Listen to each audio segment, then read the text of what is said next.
All right. Hey, good morning, gentlemen. Thank you for being on GROWL Connects.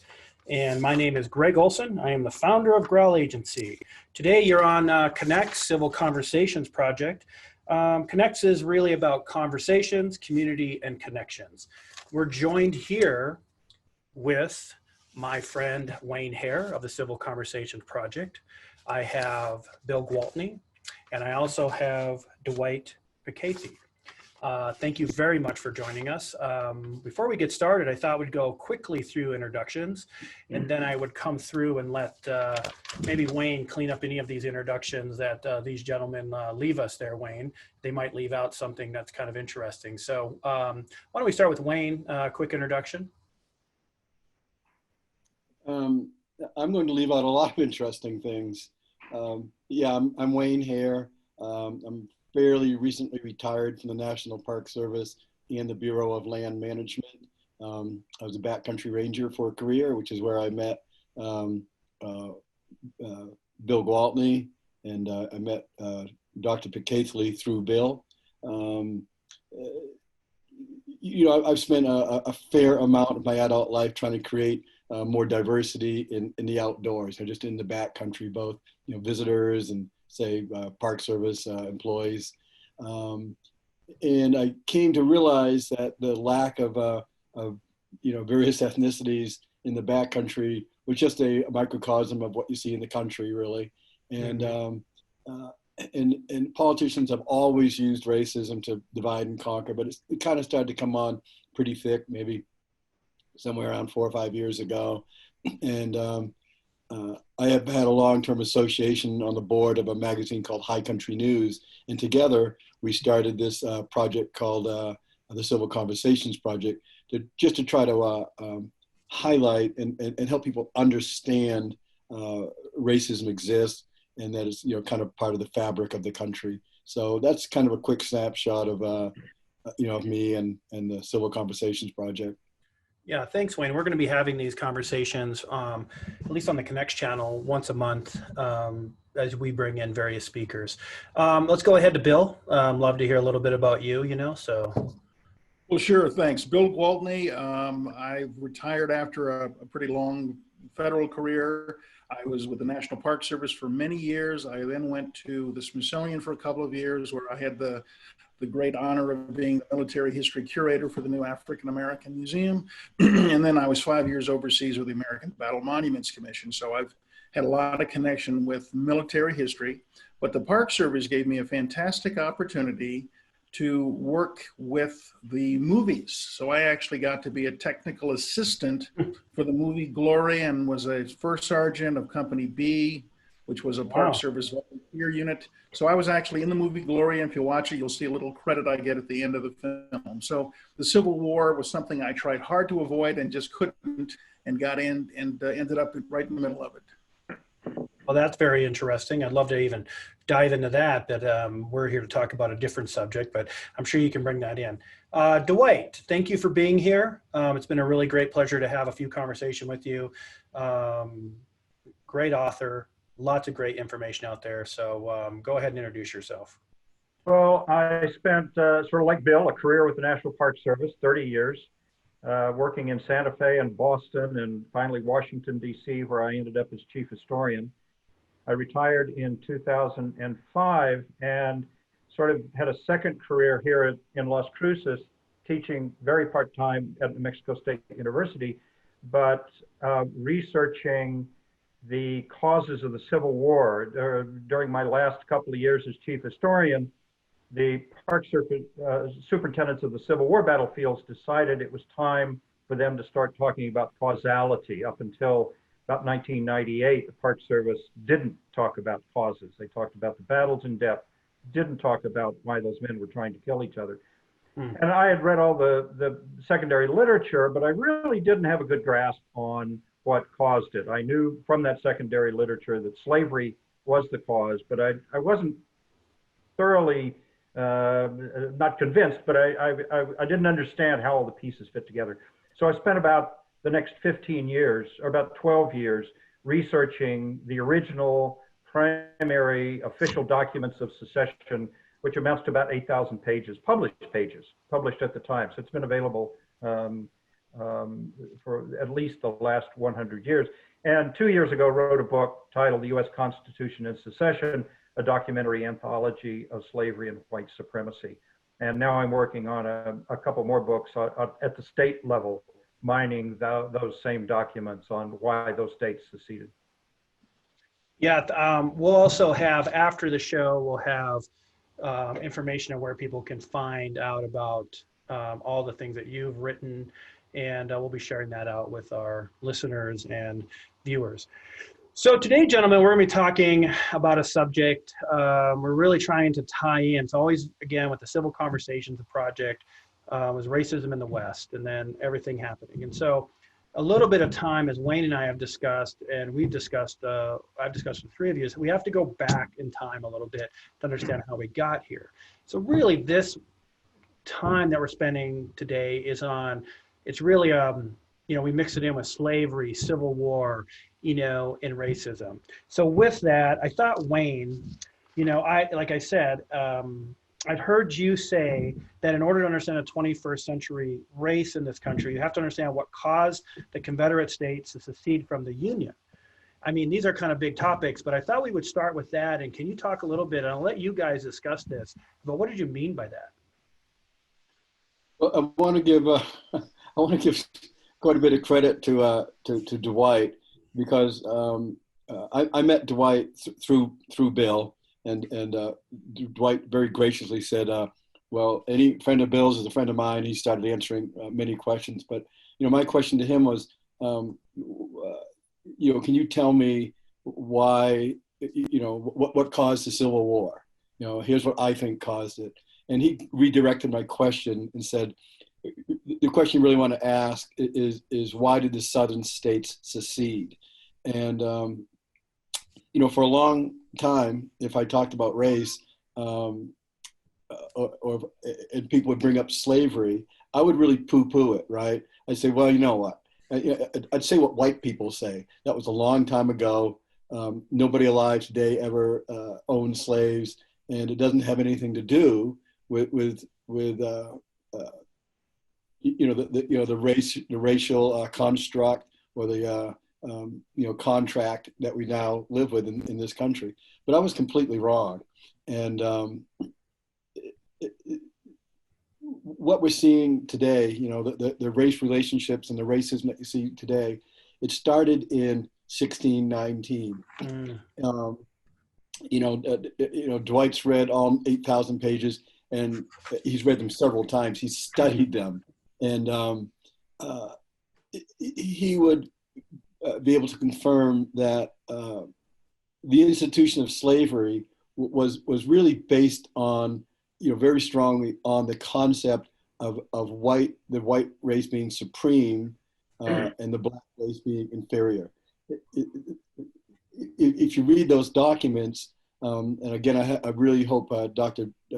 Pitcaithley chimes in here, but the original documents I've read don't mention the benefits of cheap or free labor. They really talk about white supremacy and the black race being unable to care for themselves. And this is God's will, and you know, and slaves are happy, and the institution's benign. You know, and none of that is true. I guess one of the points that I want to make is, in order to enslave people, you had to dehumanize them. And the rehumanization of you know, black Americans has never happened. Only the dehumanization. I want to give you an example, Greg. All right. Yeah, in 1918 in Georgia, there was a white plantation owner was murdered. The black person that was suspected of killing him wasn't around, so the locals just kind of went on a killing spree. You know, killing black Americans as they found them. They entered one man's home on the 18th of May, dragged him out and lynched him. His wife made the mistake of being angry and upset and threatening them that she was going to make out warrants and have them arrested. So when they went home, they thought about that, said, yeah, we don't really want to be arrested. So they went back and they got Mary Turner. the next day, May 19th, 1918. They dragged her out of her house. They tied her up by her feet, just hanging down. They doused her with gasoline and oil, and they lit her on fire. And before she completely died, they sliced open her belly. Her unborn baby fell out, and they stomped the baby to death. This is documented. This isn't anything I'm making up. And I'm only bringing this out, Greg, because to do that to a person, you can't think of that person as a person. You have to have dehumanized that individual way below, a dog or a pig or a cow or anything.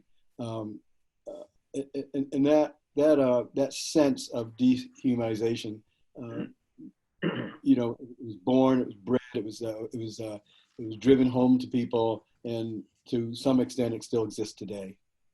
Yeah, I know we've talked about that in previous episodes about what that means to be in war and in slavery and race, about how it is to dehumanize. And it wasn't, and I've learned a lot talking to you gentlemen about this.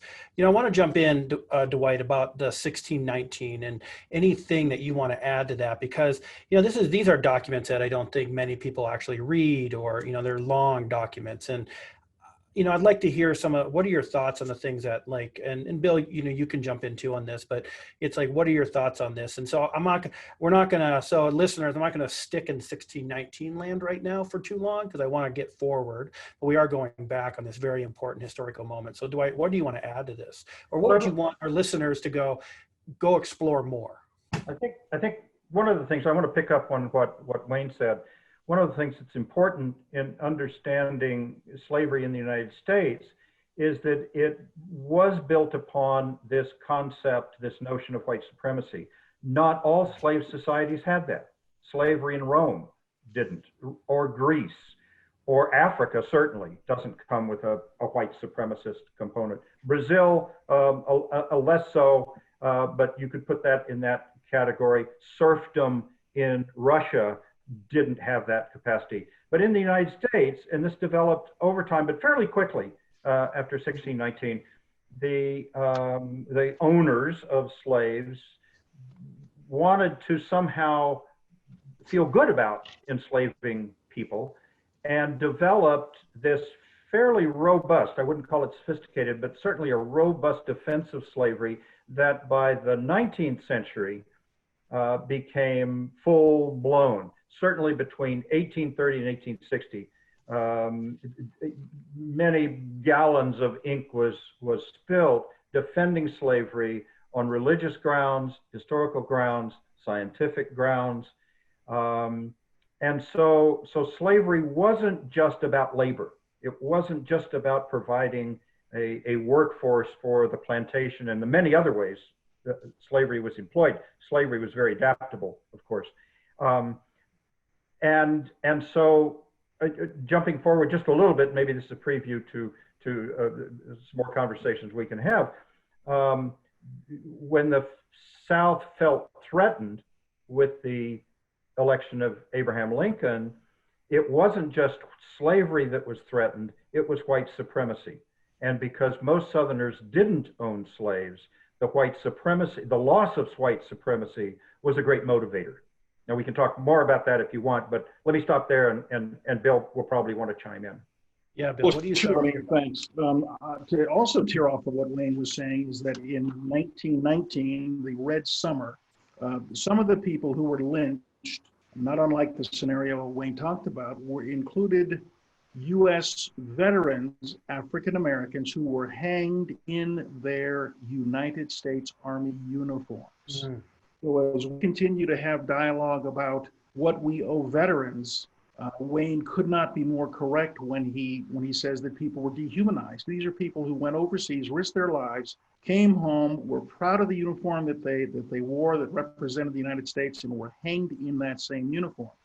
So Dwight's talking about sort of the chemistry that created the opportunity for the Civil War to happen. I want to talk a little bit about the remembrance of the war. As Dwight points out, this information has been out there for years and years, The question is, what do people remember? What do people choose to remember? And what does Hollywood and television decide to show us? What does popular history tell us about ourselves in terms of what we remember and what we forget? 209,000 African Americans served in both the Army and the Navy in the Civil War, participated in multiple campaigns, multiple battles, and they were faced with a real problematic dichotomy.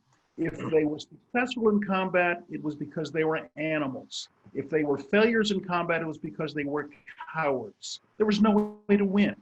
But the other thing I want to talk quickly about is that they weren't just there for the flag. They had motives that had to do with personal freedom, family freedom, citizenship, education, equal rights. It really was a kind of a civil rights movement. It just happened to happen with bayonets and muskets. So what we choose to remember and what we choose to forget is really important. At the end of the Civil War, there were more Black soldiers in Union uniform than there were soldiers entirely in the Confederate Army. That's how many Black soldiers had come into the fight. And people are still surprised when they see a movie like Glory and think, I did not know that. Well, that may be true, but the question is, how is it that you did not know that?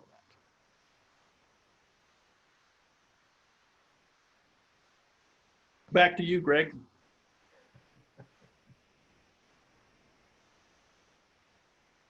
Well, I don't see Greg. Wayne, maybe you'd like to pick up the thread and run with it. I think Greg is experiencing technical difficulties. Well, let me go ahead and say that one of the things that I think connects directly to the purpose of this conversation is that in 1865, the Civil War was over, slavery was technically over, but racism and white supremacy did not die. And so there is a causal link between the two, as Dwight points out and as Wayne points out, and we're still dealing with the racism and supremacy, even though the institution of slavery is gone and the Civil War is now in the history books. Well, Bill, let me. One of the ways to think about this is that because the white supremacist idea had been growing in the South, and it certainly wasn't limited to the South. You can easily say that in 1860, 61, racism was throughout the country in different ways, but it's not just on the South. That at the end of the war, Lincoln made sure that slavery was abolished. We've all seen the movie Lincoln, pushed the idea of the 13th Amendment, which abolished slavery, which of course Congress passed and was ratified by the end of the year, by the end of 1865, it was ratified abolishing slavery. You can essentially legislate against slavery. You can't legislate against white supremacy. And as both Wayne and Bill have talked, that white supremacist notion continued through the Jim Crow laws, through the segregation, through the deprivation of basic civil rights that had been given to former slaves in the 14th and 15th Amendment. Those continue for another 100 years. Fast forward to 1950s and 1960s, finally, the United States Congress decides to do something about it, passes the Civil Rights Bill of 64, the Voting Rights Bill of 65, which creates more of a playing field, but neither one of those bills did anything to get rid of white supremacy. And fast forward to today, we're seeing another resurgence of it. It's the underside of the dark side of this country that we cannot seem to get rid of. Yeah, Wow. those are really, really good points, Dwight. And I've said for years that what you're saying, you can't legislate racial justice, because you can legislate laws. You can make schools integrated, or you can try. That hasn't worked so well, but you can make the workplace integrated, and bus seats available to all ethnicities. But that does nothing to change people's hearts and minds. And that's what has to happen for racial justice to happen. And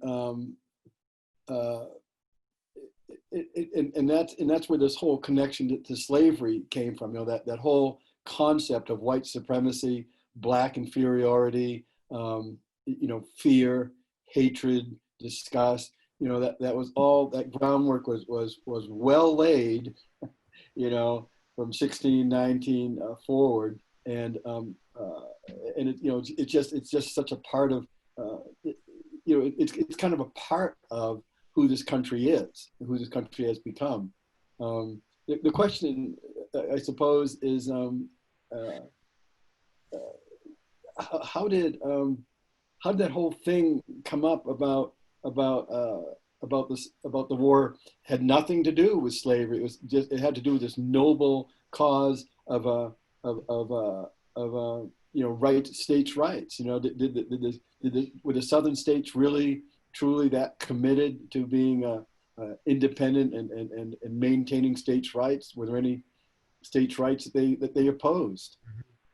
It's an interesting alternative narrative, we might say, that only begins after the war. Before the war, and again, you can look at these 18,000 pages, it's very clear that what concerned the South was an incoming Republican administration that the South believed was an abolitionist administration, that Lincoln was an abolitionist, that the Republican Party was an abolitionist party, that the North was filled with abolitionists of the John Brown stripe, none of which was true. But they believed it. And so the documentation before the war, and they were very vocal about this and very vocal about preserving white supremacy as well. It's one of the surprises in the research is that they didn't mince any words when they talked about the supremacy of the white race and the need to maintain that. So after the war, with the stunning loss on the part of the South, on the part of the Confederacy, they wanted to feel better about this.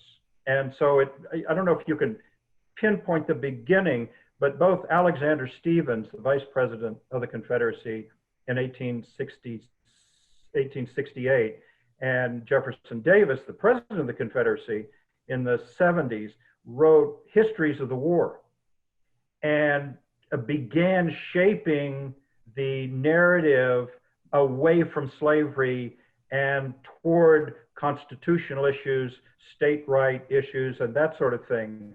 And that was sort of in an early nascent kind of form. Come the development of the Sons and the Daughters of the Confederacy, United Daughters of the Confederacy and the Sons of Confederate Veterans in the 1890s, they embraced this. And particularly the United Daughters gravitate, write books about it, lecture, create Confederate primers for children that drill into now generations of Southerners that it was about states' rights, it wasn't about slavery, that slavery was dying out, most Southerners didn't own slaves, et cetera, et cetera, et cetera.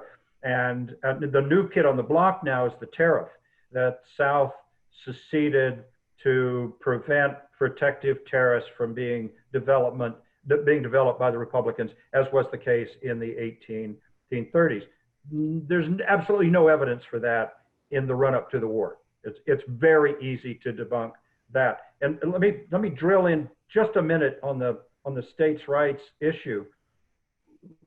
The big surprise in my research and the reason for the book, actually, I was just satisfying myself before then, was the discovery of dozens and dozens and dozens of constitutional amendments proposed over secession winter to solve the problem.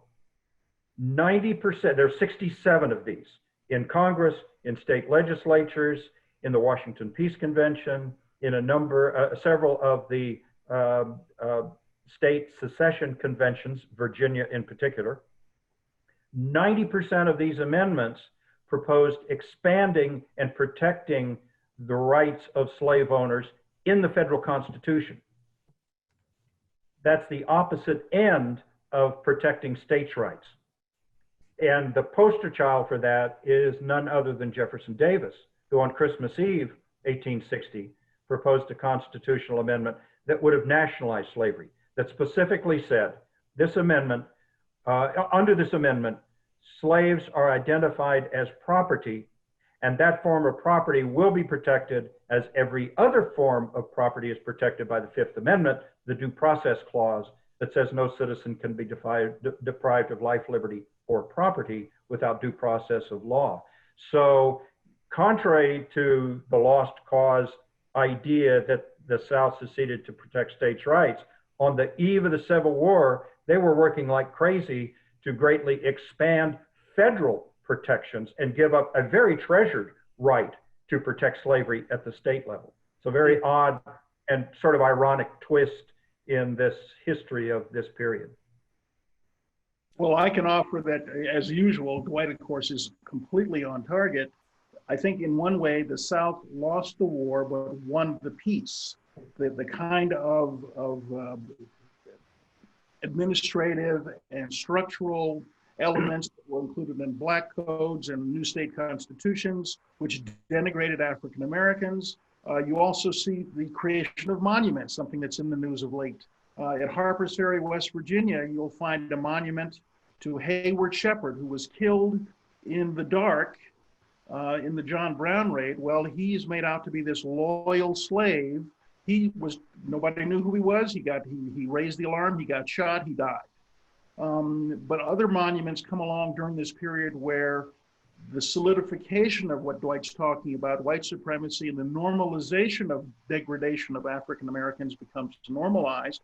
And you see it in housing, you see it in banking, you see it in land ownership, you see it in education, you see it in jobs, you see it in medicine, something else that's in the news these days. When World War II comes to an end and the GI Bill is created, not only are African American soldiers and their families excluded from housing options in the suburbs, they don't even get the same opportunities for the GI Bill. So these sorts of things run very deep in American history and American psyche. There's a lot of time that has gone by. I mean, obviously, I'm thinking about 1619. I appreciate you kind of going back to help us go forward. And I think we'll dive deeper into those subjects also on future shows, because each one of these kind of comments and questions require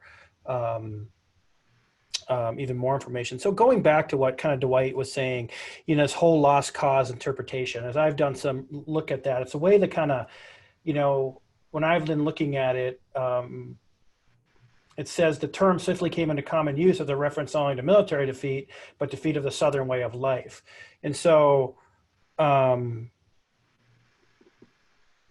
so I think that's been misinterpreted in history books or in teachings and things like that. So is there any kind of couple points that you want to bring into that? Because I know we have some links and things we're going to be posting after this about the lost cause. Well, I guess what I can offer in that vein is that in many, many ways, the war is over, but the work of the Civil War is not. And the essential elements of liberation and equality are still very much sort of ghosts rattling their chains in the American landscape that need to be addressed. And I am concerned that, just like people have gotten tired of wearing the masks to prevent the spread of COVID, I think people may have compassion fatigue when it comes to equity and diversity as well. I hope I'm wrong. Yeah, I think one of the things that I've heard you say, I don't know if it was Wayne or Dwight or you, Bill, that was like slavery ended, but racism continued. And I think that's a comment that is, I think, kind of, again, opened up my eyes about through all this, right? That didn't go away. And I think it is Dwight, do you think that's part of that white supremacy piece that that's been kind of since 1619 or in that? Is that kind of why we're still here because of that? I think so. I think so. And I go back to a comment I made earlier that racism, white supremacy isn't limited to the South. For those of us who are of a certain age, remember the bus riots in Boston. Boston, the city on the hill, with more universities per capita than any other place on the planet. Violent race riots and bus riots because people in Boston and Massachusetts wanted to create equity for Black children in that state. I want to go back to the lost cause for a minute, because it's interesting that the term the lost cause is drawn from a book titled The Lost Cause, written by a newspaper editor in Virginia by the name of Edward Pollard, who wrote histories of the war as the war developed. In 1866, he published the final version, I should say, of The Lost Cause. It's about 600 pages behind my head here in one of those brown thick books. And at the end of it, it's just sort of a history, but at the end of it, he says, two things are clear. Secession is dead and slavery is dead, but white supremacy is not. And we need to continue the fight for that. 2 years later, 1867, he wrote another book that's less well known called The Lost Cause Regained. I'm pretty sure he wrote it as an election tome, 1868, during the Grant election. And in that one, it's much shorter, and you can buy replicas of this for $10. He doubles down on that and says very clearly the purpose of the Civil War was to defend white supremacy. And that is our job today. It's interesting that the term the lost cause has now become associated with states' rights, the tariff, any of these ABS arguments, anything but slavery, to make us feel good about talking about the past, when in fact the term comes from a fellow who was defending white supremacy at the end of the war, at the immediate end of the war, and then in the election of 1868, doubling down on that, making it clear that the inferiority of the Black person must not be allowed to be lost. And in fact, in that book, in The Lost Cause Regained, there's a whole chapter defending the inferiority of Black people from the religious point of view, the historical point of view, the scientific point of view. So the name continues, but the content of what Edward Pollard was talking about was lost. I think that goes to why so many people I don't know why they misunderstand the Civil War. I think I'm one of those people also, because they don't talk about it very well in history books and things like that. So I don't know. I think, why don't we close out on that? I know, Wayne, if you have anything, I'd like to start with you, and then we'll kind of go around about this. But, Wayne and I were talking about different books that are out there about historical relevance and historical truth. But is that the main, why people do you think it's one of the main things, Wayne, people misunderstood, is because people don't know that it was to defend white supremacy? Or do you think it's because many people think it was because of slavery? They were trying to, knock out slavery or things like that, but really that's not true. Well, Greg, you haven't misinterpreted what you've been taught. You've been taught, as many Americans have been, a false narrative, a false history about this country's history, about the Civil War and slavery. That was a very specific, well-intentioned, process to reinterpret that history throughout the country, and particularly throughout the South. So you learned what you were taught well. Depending on who you talk to, Pew Research or Dr. Pitcaithley or James Lowen, a historian author who wrote Lies My Teacher Told Me and Lies Across America. Somewhere between 40 and 80 or 90% of Americans, believe that the war was about states' rights. Some high percentage, somewhere between 50 and 90% of teachers believe it was about states' rights. So I want to kind of circle back to that states' rights thing a little bit, because so much of what you will read in the newspaper about policies and decisions and turmoil and controversies kind of loops back to the federal government is interfering with states' rights. We fought a war over states' rights. Bullshit. We did not fight a war over states' rights. It did not happen. I want to go back to a guy named Lee Atwater. He was a senior political consultant to Richard Nixon and the first George H.W. Bush. I want to read something that he said to one of his presidents. I don't know which one. He started out in 1954 by saying nigger, nigger, nigger. By 1968, you can't say nigger. That hurts you. It backfires. So you say stuff like forced busing, states' rights, and all that stuff, and you're getting so abstract. Now you're talking about cutting taxes, and all these things you're talking about are totally economic things, and a byproduct of them is blacks get hurt worse than whites. So, my point here is that, there are certain terms that are referred to as code talk, right? And states' rights is one of those terms. So when politicians get up there and they're advocating for states' rights, that's a dog whistle that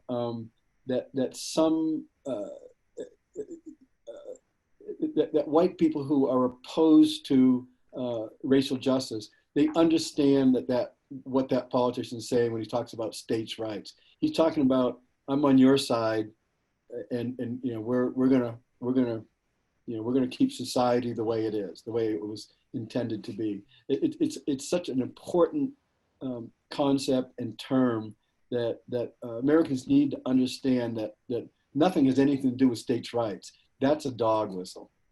Okay. And back to you, Dwight or Bill. We'll explore that more in future, but do you guys have a comment on that you want to add to our listeners? I think I can add to what Wayne's saying, and that is that when you think about it today, you mentioned the Civil War. Every American has some concept of what it is or what it was, perhaps ill-informed. Hardly anyone has a concept of what the period of Reconstruction was after the Civil War. One has to ask why that is the case. When you say Reconstruction to most people, they think you're talking about this old house on PBS. According to Mr. Lowen, who Wayne talked about, and I've not, double-checked his research, but he claims that there are more monuments in this country to Nathan Bedford Forrest, who was a Confederate cavalry commander accused of a war crime in which black soldiers were murdered after surrendering, and who was one of the founders of the original KKK. There are supposedly more monuments to him than there are to George Washington. So what does that mean, if that's true? Interesting. I'd just like to add just a little bit on both those points, but about the longevity of the lost cause. And I think it goes back to the aftermath of the war, the 19th century. The North won the war. They didn't care about the memory.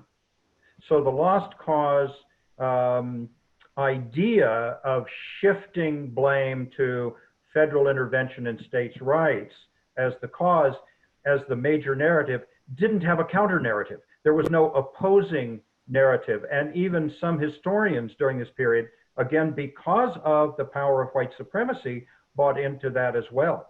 And so it kind of had free reign, and the growth of it became a cottage industry in the South with no opposition.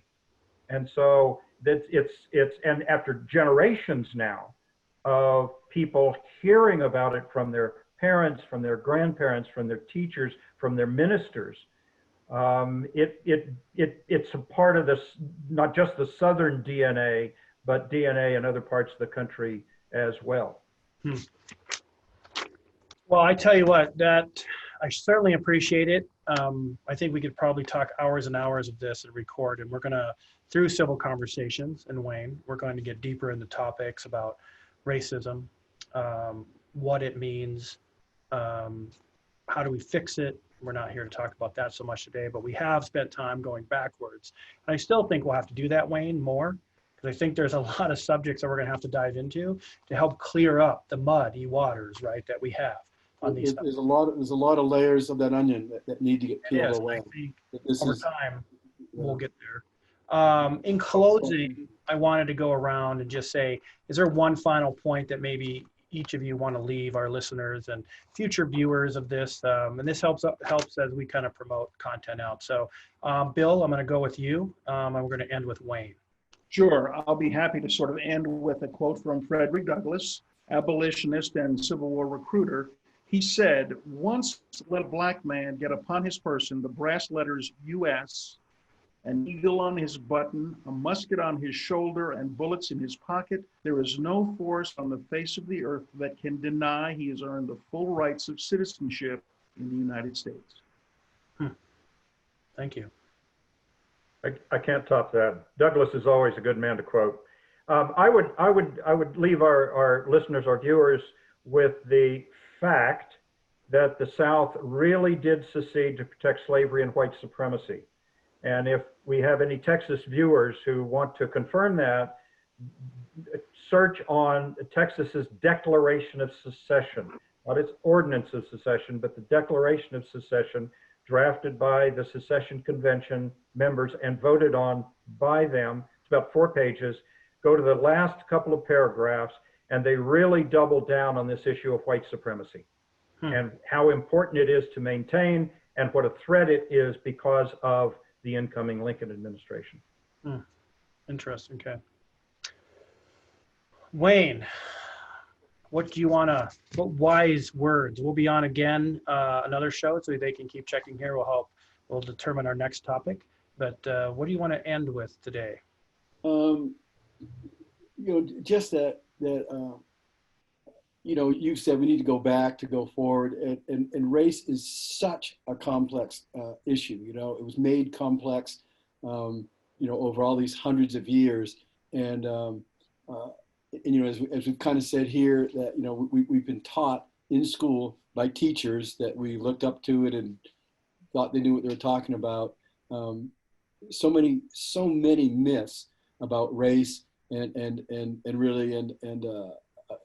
just myths about race and myths about this country. And I guess I just want to, and I'll close out by helping Dwight's listeners. They don't have to go and dig out the Declaration of Causes from Texas. What Texas said was, we hold as undeniable truths that the governments of the various states and of the Confederacy itself were established exclusively by the white race for themselves and their posterity, that the African race had no agency in their establishment, that they were rightfully held and regarded as inferior and a dependent race, and in that condition only could their existence in this country be rendered beneficial or tolerable. Notice I didn't say anything about the benefits of free labor, just about the inferiority of the black race and the superiority of the white race. And we've been, this country has been taught that forever. It's going to be a hard, sell to peel away all those layers. So thanks for doing this, Greg. Well, I appreciate your everybody's time.